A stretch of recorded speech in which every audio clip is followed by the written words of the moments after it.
So we are discussing operations scalar multiplication. Okay, so here we have basically different vectors. Vector A, we have got vector with a magnitude of twice of A, and then we have got a vector whose magnitude is 1.5 A, but its direction is basically minus 1.5 times of A, which is in the opposite direction of A and 2A. You can see it.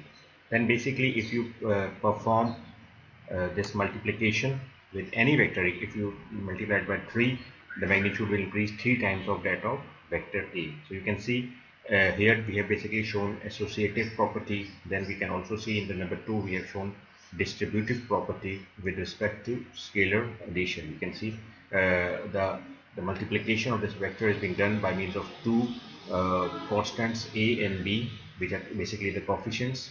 Or other, it can be the other way around.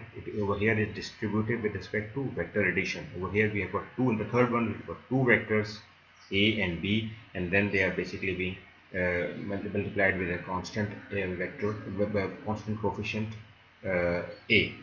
So then again, very important property is that any vector, if you want to define, you know how would you define a vector? You would define a vector as vector needs to have a magnitude and it also needs to have a direction. So in order to fully explain a vector, you need to define these two properties, its magnitude and its direction.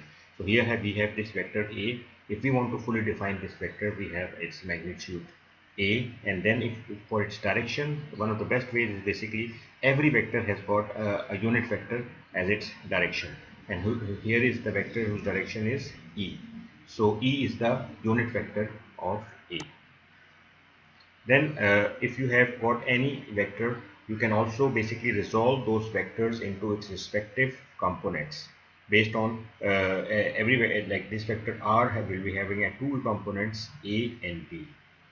Vector A. So if you look at it, the components A and B, if they are being added, these two vectors, they will be also vectors, and if these two vectors A and B are basically being vectorially added, the result will be the original parent vector R. And you can see here basically you have got this resultant R, but the two components of it are vector A and vector B. And you very well know how to calculate the magnitude of these A and B. Basically you can if you calculate very easily by means of the cosine's law and the sine law, which is over here. Here you have basically got a triangle, and this triangle basically has got three sides. You can see side A, side B and side C, and then the respective angles are alpha, beta and gamma. Okay, if you want to solve it by means of law of cosines, you can easily calculate it. If you are interested in calculating the side C, so it will be C square is equals to A square plus B square minus 2AB cos of gamma. Then another way, you have also known its law of the sines. If you want to solve it through this mechanism over here, it will be A upon sine alpha is equals to B upon sine beta is equals to C upon sine of gamma.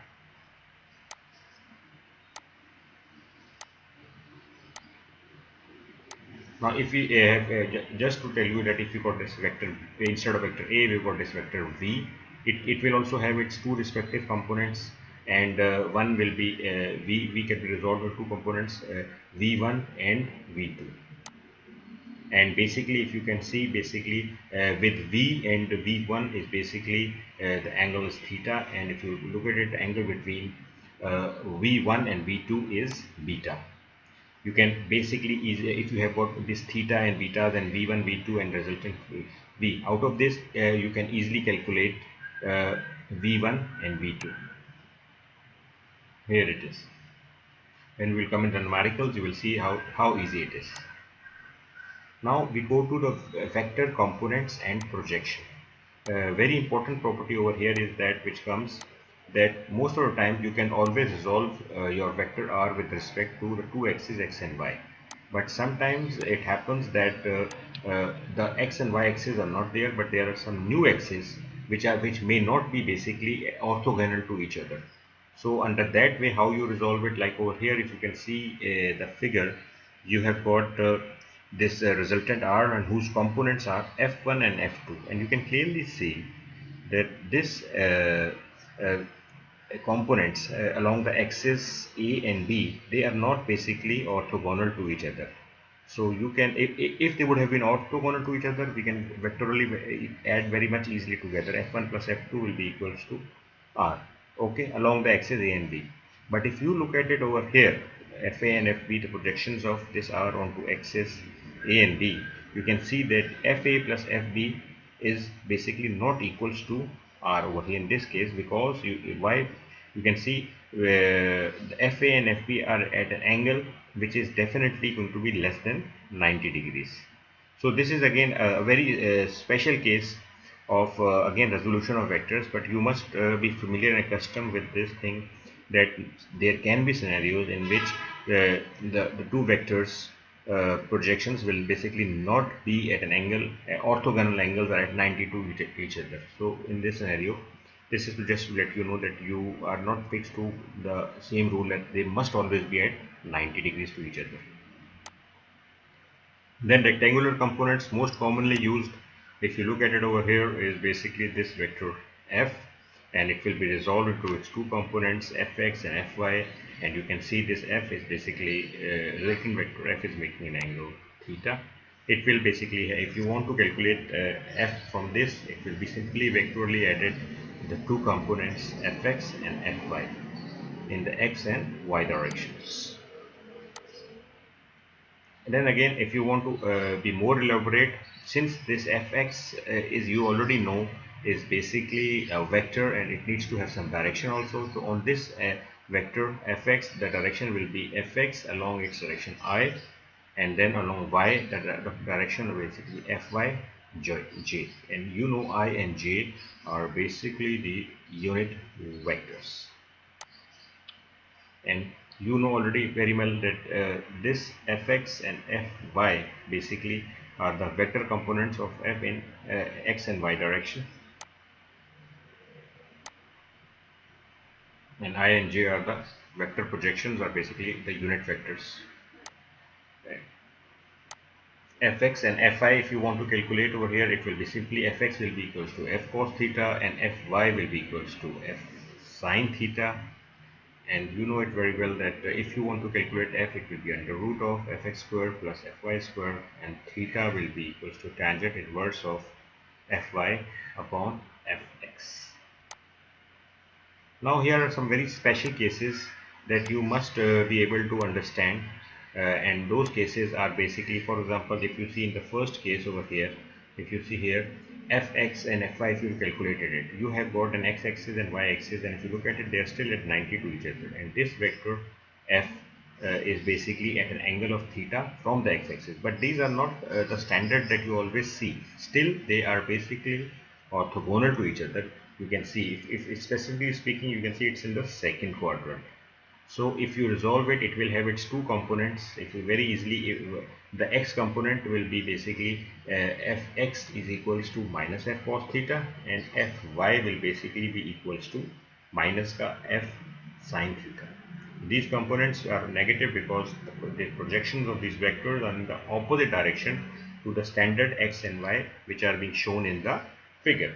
Another example just for you is over here, like here, since we have x and y here, but the orientation of f has changed, and now it is basically in the other way around. So still we resolve it, and again we resolve it along our standard x and y axis that are being given to us in the figure, like fx is equals to f cos theta and fy is equals to minus ka f sin theta. So you can see that these are these are the respective components. Here the fx is, if you look at it, it will be acting along the positive x, but fy, if you look at it, that projection will be in the negative direction of the y-axis. These are two cases. Then there are other cases over here, very special cases and very unique and remote cases, but these cases do exist over here also. And you can see, like over here, if you have got this vector f, and but x and y are on the standard orientations, so you can basically, this vector f over here, and this angle will be if beta, then, and this whole is a semicircle 180, so it will be pi minus beta. Still you can resolve it. Fy will be equals to minus f minus cos beta, it will be f cos beta. Beta is an angle which is definitely greater than 90. Same with fx equals to f sine beta. These are the special cases, just to take into account, and very unique and remote cases. Now here let's go to a practical example. Very simple example, like given the magnitude of the tension in the cable, T is equals to 9 kilonewton. Express this T in terms of unit vectors I and J. Okay, so just look at this figure. If you look at this figure, you will see that this vector T is basically originating from point A, and its length along the x-axis is basically 3 plus 7 is 10 meters, and along the y-axis its length is 6 meters, and then there is some load L is also being acting at a point 3 meters from A. Okay, so this is how basically you can draw. It's basically, this is vector tension T, and its components will be basically along x-axis and y-axis, and the direction will be I and J. Then very easily you can say this T could be resolved into its two components. If we say that it's making an angle theta, it will be 9 cos theta, and its direction along is I, and the y component is 9 sin theta j. Very simple. Now, and again, the magnitude of this AB is from the hypotenuse is equals to opposite square plus adjacent square. So it will be basically 10 square plus 6 square equals to 11.662 meters. And again, if we basically fully define this tension T, since it's a vector, you need to define it not only its magnitude but also its direction. So if you look at it, is 9 cos theta I plus 9 sin theta j. So it is basically equals to, if you want to find in terms of direction and unit vector, so it will basically be equals to 9 into 10 upon what is the overall magnitude of AB? It is 11.662 I. And what is about the vertical component? If you look at it from B to C, it will be again the magnitude 9, and direction will be 6 upon the hypotenuse, which is basically the sine theta, so 6 upon 11.662 G.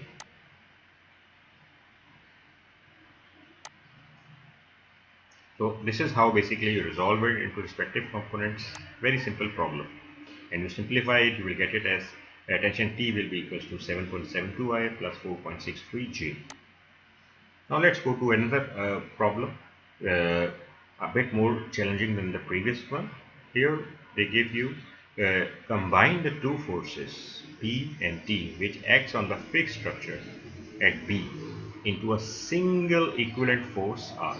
So basically what is he trying to say? If you look at it very clearly, that at point B this force P is acting at 800 newtons, and at the same point P another force is originating, T is equals to 600 newtons. Then the angle from point A of this T is alpha, and then if you look at it, another angle from B to C is 60 degrees, and then the three critical points of A, B and D. Now if you look at it, the graphics point of view, P is equals to 800 Newton, and basically another force is P equals to 600 Newton, and the angle will basically be alpha between them.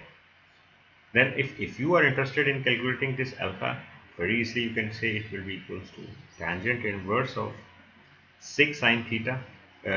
For this alpha, it will be equals to 6 sine tangent inverse alpha equal tangent inverse of 6 sine 60, and what will be the adjacent component? It will be basically equals to 3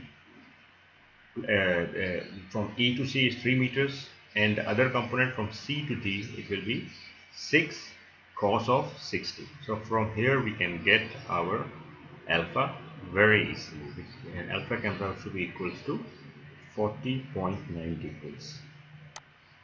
And then here we get the resultant R. If you have got P, if you have got T, you got alpha, you can very easily calculate the resultant R, and we know it. The two tools you know direction of cosines, you can also calculate it, and you can also calculate it from the sine law, and it comes out to be equals to 49 degrees. And here it is. You can use r square equals to p square plus t square minus 2 pt cos alpha will give you r is equals to 524 Newton. And if you use the sine law, it will be basically for the sine law is more for the orientation of, so basically if you are interested in theta, and theta is basically the respective angle between r and basically t 800 Newton. So you will get it as t upon sine theta plus is equals to r upon sine alpha. So here we get theta is equals to 48.6 degrees.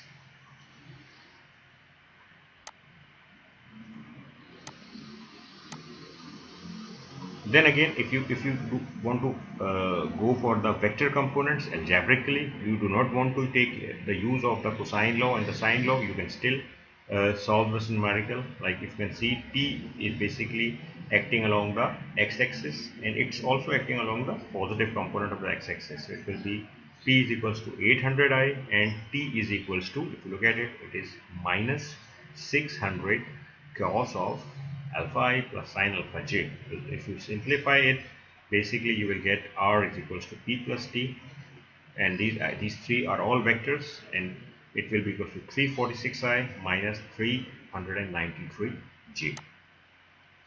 And again, if you got these two vectors, if you want to get the resultant of this vector, it comes out to be equals to 524 Newton. Again, it's the same value. If you look at it very closely, that we calculated on the top, that resultant was still equals to 524 Newton.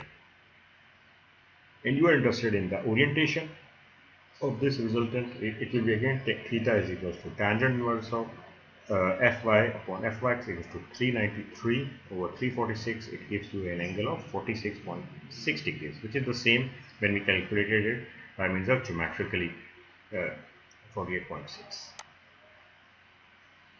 I hope you understand this numerical, and that how basically you use it in geometrical way, how you use the vector components methodology.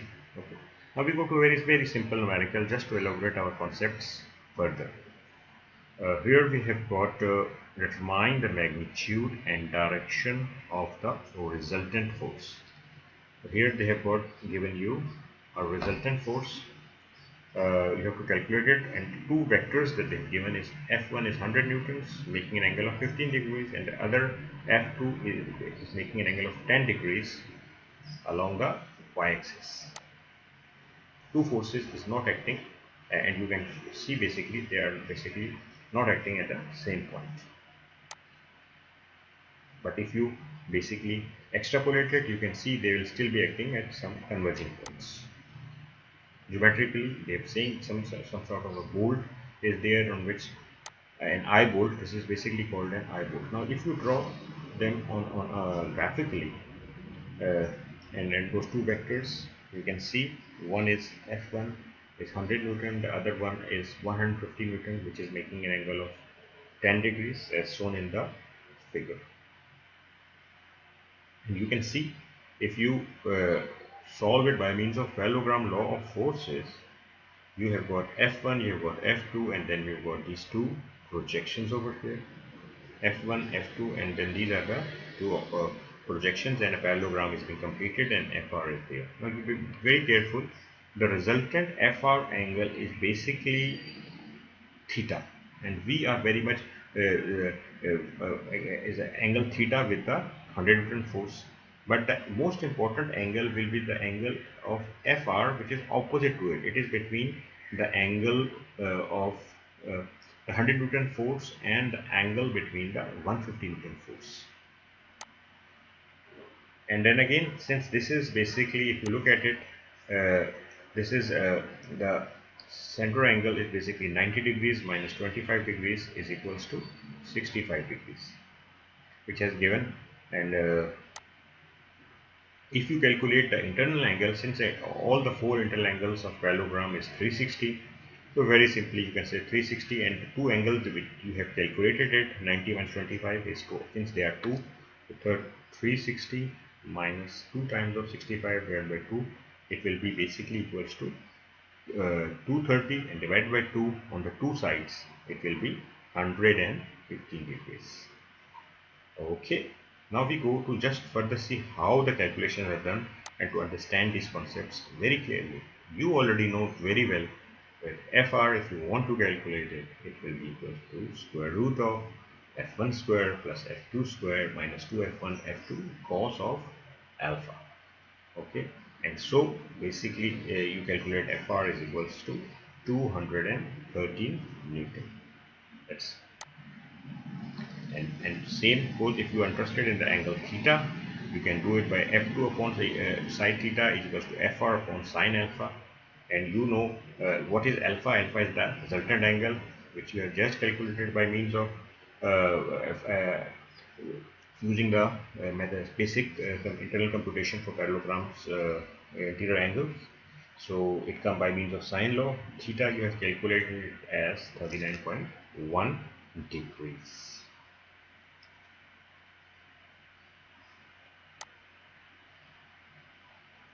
Then we go how basically they have solved it geometrically. If you look at it, you have got the same thing, that you have got one vector f1 100 Newton, the other vector is 150 Newton. The angles as shown in the figure 15 and 10 degrees in the respective axis. The inter angles from 90 minus 15 minus 10 gives you 65 degrees. They have calculated the angles opposite to the FR is basically 115 degrees. So just showing you those computations a bit more explaining to show for the calculations, so it's easy for you. They've given f2 is 150 upon sine theta, and the other one is fr, which you just calculated, it's 212.55 upon sine alpha is 100 and sine 115 degrees. So it comes out to be equals to 39.1 degrees.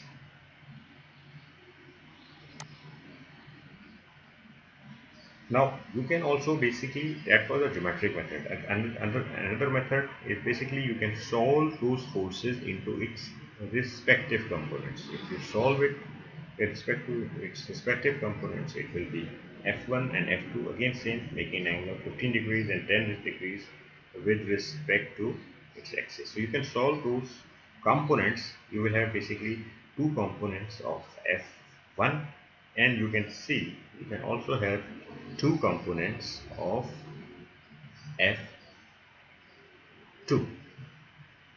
f1 is making an angle of 15 degrees, and f with the say along our axis, if we define it, it's not being defined here, and f2 say is making an angle of 10 degrees with the y-axis. Now let's see, let's resolve f1 into its respective components. It is 100 Newton. It will be one component will be 100 cos of 15i, and it's positive because it's acting in the positive x direction. The other component will be 100 sine of 15j. If you look at this component, it will be acting along the positive axis. Now we go to the other force, and that force is F2 is equals to 150 Newton. If you go to this force, it will have its two components. One component will be 150 sine of 10i, and the other component will be basically 150 cos of 10j. And again, if you look at it, those two components will also be acting in the positive directions. It will be, that is why the f1 and f2 vectors 150 sine 10i and 150 cos 10j Newton. Now again, if you are interested in finding the resultant Fr, it will be equal to summation of all the forces acting on F. It will be equals to F1 and F2.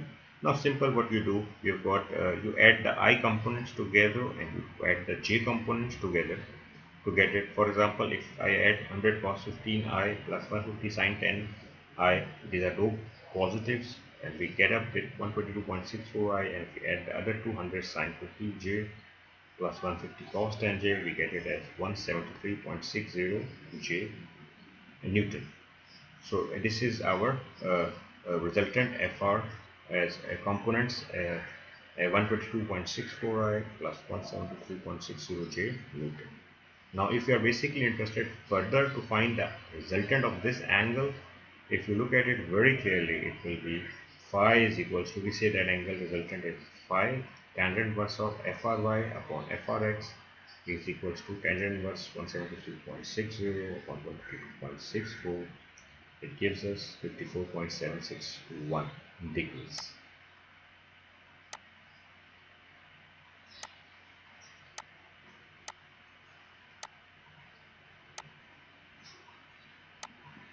Okay, here it is, more explanations, making things more and more very simple for you to understand.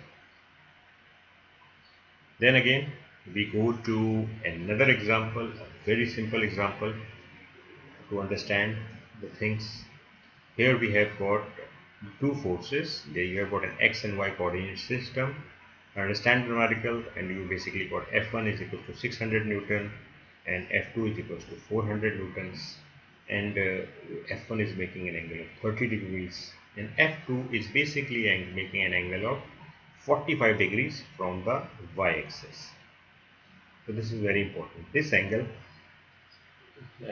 is basically from the y-axis. Now simple, if you want to resolve these forces, you can very easily resolve F1 into its two respective components, it along the 30 degrees, and you can also resolve this 400 Newton force along its respective components along x and y, which has been shown with you as the dark vectors, the dark black vectors along the x and along the y-axis. You can see. Now you resolve it along its respective axis. F1 will be equals to 600 Newton, 600 into what will be the component along the x-axis, or 30I, very simple, and you know I is the direction along the x-axis, it's the unit vector, remember I told you.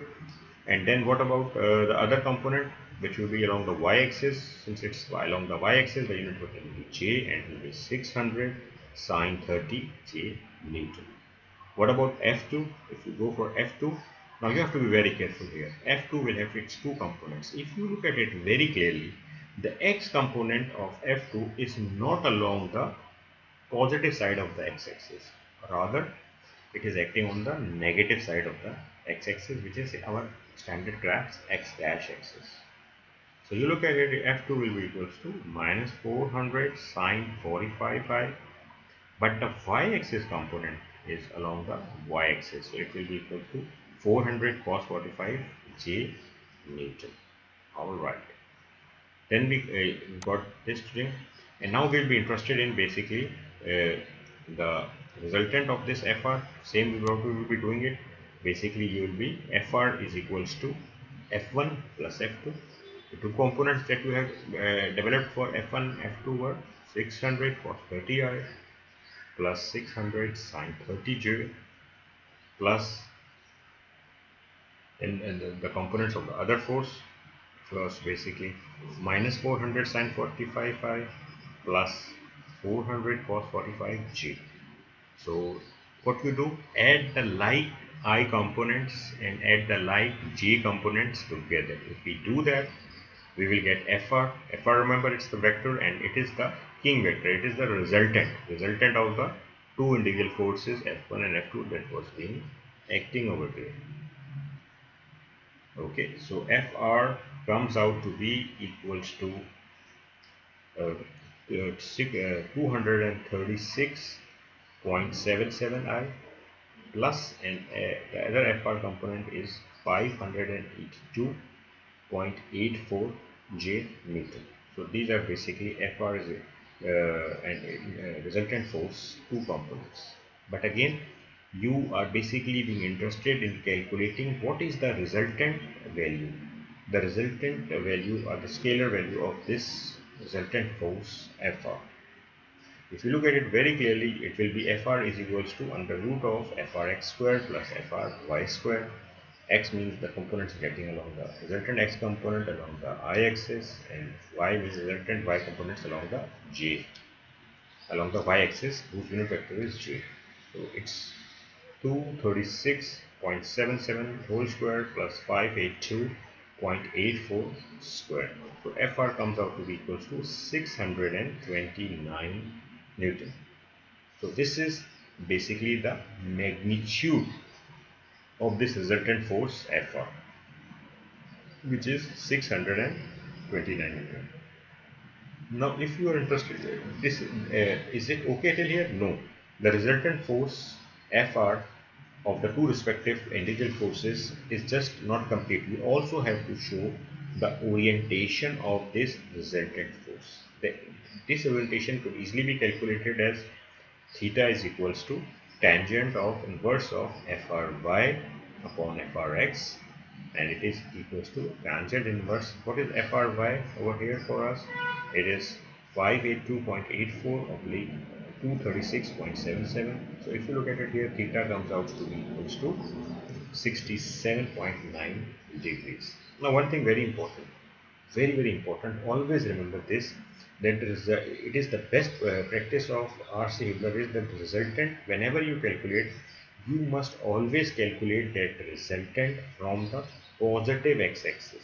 Okay, never calculate it from the y-axis or from the negative y or from the negative x-axis, but always try to calculate the resultant theta from the positive x-axis as they have shown us over here. So this is a good practice followed by Hibbeler, and I want you also, whenever you calculate your theta, it must always be calculated from the positive x-axis. This is the best practice all books follow. Then again, reference axis is very important. I told you, whenever we solve the problem, we always look for the reference axis. The reference axis that we have over here are many problems do not come with, as I told you, remember I showed you some examples that it may not come with some special reference axis. So you have to be not stubborn to always seeing x and y axis, but there can be some x and y can be shown as a and b, x and y axis can be shown as 1 and 2. So don't be stubborn that whenever an axis is there, it has to be x and y. You have to be basically versatile and compatible with the change of the axis. Then very important is vector summations. I've told you addition, there are three ways to be mastered. Graphically, again, the graphical option is basically is there for you guys. Here if we have got two forces F1 and F2, very simple, you can calculate its resultant are originally passing through O. Then there is basically another method, it's geometrically method. And if you want to calculate the direction, it's r square is equals to f1 square plus f2 square minus 2 f1 f2 cos of r.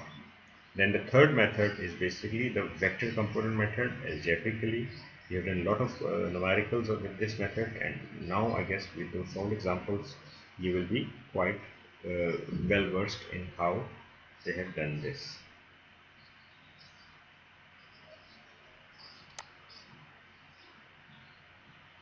Then if you can see over here, they have basically this f1 and f2, and what they have done, they have resolved it into its effective components. Over here is like f1 x component is f1x, and the f2 components x is f2x. And what about the y? The y components will be basically one f1 y component is f1y, and f2 components is f2y. And if you are interested in basically calculating the resultant vectorially or algebraically, you know it very well that R will be equals to F1 plus F2, you know it. And what will be the respective components? It will be F1xi plus F1yj plus, what about the other one, F2? It will be F2xi plus F2yj. And then basically if you can further elaborate it as if for R the components, for R itself, Rxi plus Ryj equals to F1x plus F2xi plus F1y plus F2yj. They are being basically simply added over here. And what about Rx? Rx is equals to F1x plus F2x comes out to be equals to a sigma fx when you sum all the forces along the x-axis. and Ry comes out to be equals to F1y plus F2y, summation of all the forces along the y-axis, and you call it sigma Fy. Okay,